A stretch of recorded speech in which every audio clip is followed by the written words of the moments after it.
Emily never meant to open the old wooden box that night, but one small accident changed everything. While searching for a photo album in the closet, her hand brushed against the box she had not touched in years, and when it fell slightly open, a single envelope slid out onto the floor. Her name was written on it in neat, familiar handwriting, and the moment she recognized it, her heart began to race. Daniel Carter. Her old tutor. The man who had once been a quiet but powerful part of her life. Emily stood frozen for a long moment, the house silent around her, the soft hum of the heater filling the space where her thoughts should have been. Her husband, Mark, was not home yet. He rarely was these days. Slowly, she sat on the bed and stared at the envelope as if it might disappear if she waited long enough. Memories came rushing back without permission, long evenings in the university library, stacks of books between them, Daniel's calm voice guiding her through difficult lessons, the way he always waited for her to finish speaking, the way he seemed to understand her fears even when she never said them out loud. Back then, Emily was young, overwhelmed, and unsure of her future.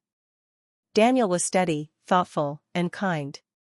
He had never touched her, never said anything inappropriate, never crossed a clear line, yet there was always something unspoken in the air, something gentle and heavy at the same time.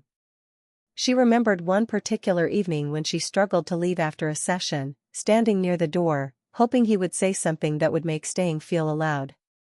He had only smiled politely and wished her well. That memory had followed her for years, even after she graduated, even after she married Mark. With shaking fingers, Emily opened the envelope. The paper inside was neatly folded, the words written carefully, as if the writer had taken his time, as if every sentence had been weighed before being set down. Daniel wrote that he had waited too long, that he had held back for years because he believed silence was the right thing, that walking away had felt safer than speaking the truth. He admitted that he had known she needed more back then, that he had seen the quiet way she looked at him, the way she lingered, the way she seemed to ask without words. He wrote that leaving without explanation was his greatest regret, not because he wanted to change the past, but because he never wanted her to think she had imagined what they shared. Emily's breath grew shallow as she read. The words were honest but careful, emotional but controlled. There was no demand, no request, no promise of anything more. Just truth, finally spoken. Tears blurred her vision as she reached the end of the letter, where Daniel explained that he was not asking for forgiveness or a place in her life, only peace, for both of them. Emily folded the letter and pressed it against her chest, feeling a mix of sadness, relief, and longing she had not felt in years. Around her, the house felt empty, not because no one was there, but because she suddenly noticed how quiet her life had become. She thought of Mark, of how their conversations had slowly turned into short exchanges about schedules and bills, of how she often felt like she was speaking into space. She realized the letter had not created new feelings, only awakened old ones she had buried under responsibility and routine. The clock ticked loudly as Emily sat there, aware that reading those words had already changed something inside her. She did not know what would happen next, did not know if she would respond, did not know what the right choice was. All she knew was that a door she thought was closed forever had been opened, and standing in that moment, holding a piece of her past in her hands, Emily felt both afraid and strangely alive, as if the story she believed was finished had just quietly begun again. Emily's life with Mark had always seemed stable, comfortable, and safe, but as she sat in their quiet Chicago home, she began to see how much silence had taken over. On the surface, everything looked perfect, a well-kept house, regular routines, polite conversations, shared meals, and a life that other people would envy. But the truth beneath that surface was different. Emily often felt unseen, as though she existed only in the background of her own life. Mark was kind, reliable, and hard-working, but over the years, he had grown distant, absorbed in work, news, or his phone. Their conversations had shortened to simple exchanges about schedules, bills, or errands, and moments that once held laughter or warmth were now replaced with tired sighs or brief nods. She missed being truly heard, the way someone once had, and she began to notice that Mark never seemed to pause long enough to understand her feelings. That evening, when Mark came home late again, the routine played out exactly as it always did. He walked in, loosened his tie, and asked softly if she was still awake. "I couldn't sleep," she murmured, feeling the familiar ache of being alone in a shared life. He nodded and headed toward the shower without a second glance, leaving her alone with the quiet hum of the house and the letter she had just read. Emily felt a surge of emotions she hadn't acknowledged in years: longing, nostalgia, and a pang of guilt for missing what they once shared. As she unfolded Daniel's letter again, she could almost hear his voice, calm and steady, explaining the choices he had made, the distance he had kept to protect her, and the years he had silently regretted. His words carried a warmth she hadn't realized she was starving for, and each sentence reminded her of the emotional connection she once had, the way she had been understood without having to explain herself. She remembered begging him once with her eyes, hoping he would act on what he felt, and how he had chosen caution over passion, silence over speaking out, leaving her longing for closure that only this letter could provide. The contrast between the love she had felt with Daniel and the quiet routine of her life with Mark hit her with a sudden clarity. She did not want to betray her marriage, but she could no longer ignore the emotional emptiness she had been living in, the lack of true connection that had become routine. Emily realized that her heart was awake again, stirred by memories and words, and she felt a mixture of fear and anticipation at the thought of what responding to Daniel might mean. She questioned everything quietly, the choices she had made, the life she had settled into, and the truth about her feelings. That night, as the house remained still and Mark slept elsewhere, Emily lingered over Daniel's words, feeling the weight of longing, the pull of memory, and the sudden urgency to reconnect with a part of herself she had almost forgotten. She knew that writing back would change things, even if it was only a conversation, and the realization filled her with both hope and trepidation. Every moment alone with that letter was a reminder that love was not only about comfort or routine, it was also about being seen, being understood, and daring to confront emotions long buried. The stillness of the night mirrored the stillness of her life, but inside Emily, something had begun to stir, a quiet awakening that would push her toward choices she had not imagined making years ago. And as she finally set the letter down, she understood that the path ahead was uncertain, emotional, and deeply transformative, because for the first time in a long time, she felt the pulse of her own heart demanding to be heard. After Emily replied to Daniel's email, their communication began slowly, almost cautiously, with short messages about work, books, and the weather, but each message carried a weight she hadn't realized she had been missing for years. There was a careful rhythm to their words, a familiar comfort that reminded her of the days he had tutored her in Boston, and each message drew her deeper into memories she had tried to leave behind. Daniel spoke with the same calm patience he had always shown, never probing too deeply, never crossing any boundaries, but listening in a way that made Emily feel truly seen for the first time in years. As the weeks passed, their emails grew longer, more thoughtful, and more emotional, exploring topics that touched the heart, dreams, regrets, personal fears, and fleeting moments of joy. Emily realized that Daniel had a way of making her feel alive again, awakening emotions that had lain dormant under years of routine and quiet dissatisfaction in her marriage.